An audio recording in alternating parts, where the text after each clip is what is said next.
You are in the office of rants. Sorry about the echo in here. This is where for $5 I will rant about a topic of your choice. Click the link in the description to request a rant. This one comes from Epsilon Eagle. Rant about the state of DMC following Itsuno's departure. Oh shoot, that is a hot topic. That is a current event. So I did not complete Dragon's Dogma 2 yet. I do want to go back to it, but the important thing to note is that I'm told by Dragon's Dogma fans that this game does not feel like the complete, fully realized vision that was kind of promised by the marketing and by Itsuno. Which, that is the first thing that immediately kicked through my head. Okay, maybe there's something going on. He was not really happy. Itsuno was not really happy with how that game went somehow, in some way. We obviously know that there was some story in the past about, I think, the period between DMC4, Dragon's Dogma, and then DMC5. There was a little bit of heat there where Itsuno, I think he made some kind of demand, okay, y'all need to let me make this specific game. I forget if it was Dragon's Dogma or DMC5. Otherwise, I will leave the company. And then I think that's how we got DMC5.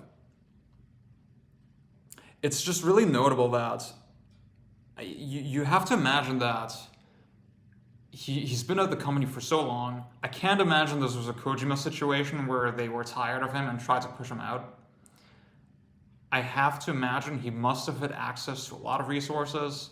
He must have had a pretty decent amount of sway at the company. And yet he still felt, and this is important, right? He's not retiring. He's still going to be making games. So he must have felt there was some kind of reason to leave Capcom and go somewhere else and make games. He must have felt that he will have better opportunities somewhere else.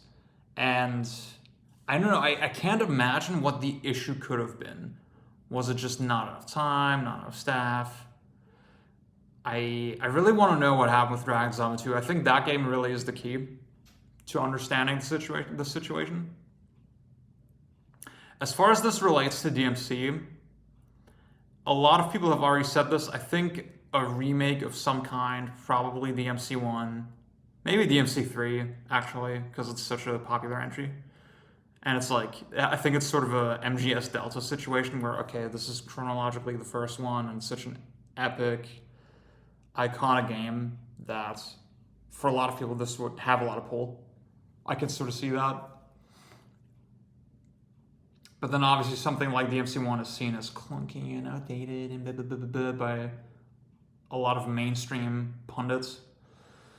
So that would be an obvious candidate. I don't think the DMC2 remake meme is real. I don't think that's gonna happen.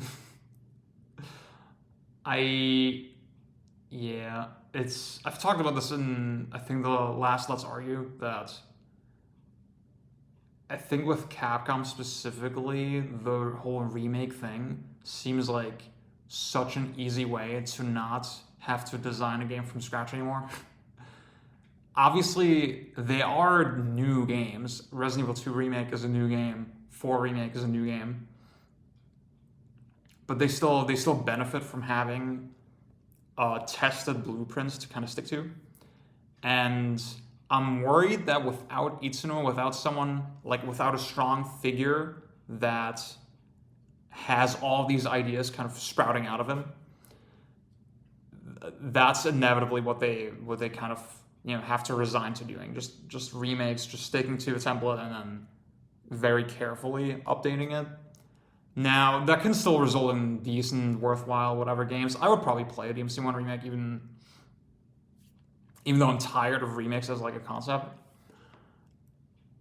I should note that some of you may not know this if you've only followed me on YouTube. My opinion on DMC5 has definitely cooled a lot over the years. I think it's still an interesting game with like fun ideas and is obviously well made. But it can't help but feel really sanitized in a lot of places. It feels, and I'm not talking about like just the woke stuff. Oh, the girls don't have the titties out. Oh no, who do I jerk off to? No, that's not what I'm talking about. I'm talking about the enemy design being very docile. The enemy design just generally not having any rough edges to it. The mechanics not really having any rough edges to them. The more I got into DMC 4, the more that kind of disappointed me with 5 and frustrated me and kind of bored me, I guess. Like the game, playing it now, it puts me to sleep a little bit. And, I think Capcom, they put out decent games that I find interesting and compelling still. I'm not super pilled on their Platinum era on a personal level. I'm not super convinced that this is the heat peak era right now. I mean, there's a couple games that are really connected with, like Mega Man 11 and Ghosts and Goblins Resurrection, and like Street Fighter as well, Street Fighter 6. I think those are probably the top 3, I think, of this era. Everything else, obviously big critical and commercial hits, like people are largely happy with those games.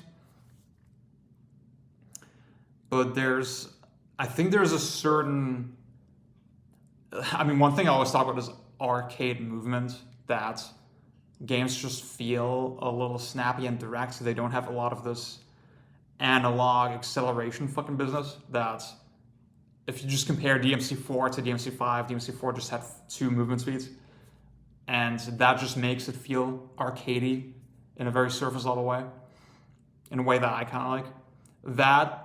That legacy is kind of starting to fade away, and I don't know. I don't really see them capturing. I don't see why they would try to go for that kind of thing again. I don't see how they would go for another DMC that felt more like DMC 4, for example, in terms of its just core mechanics. But still, again, I still liked RE4 Remake. I still thought it was a good time. I enjoyed playing it, and I don't think they're gonna start putting out like total dumpster fire games. For the most part, I think Village was really bad, but yeah.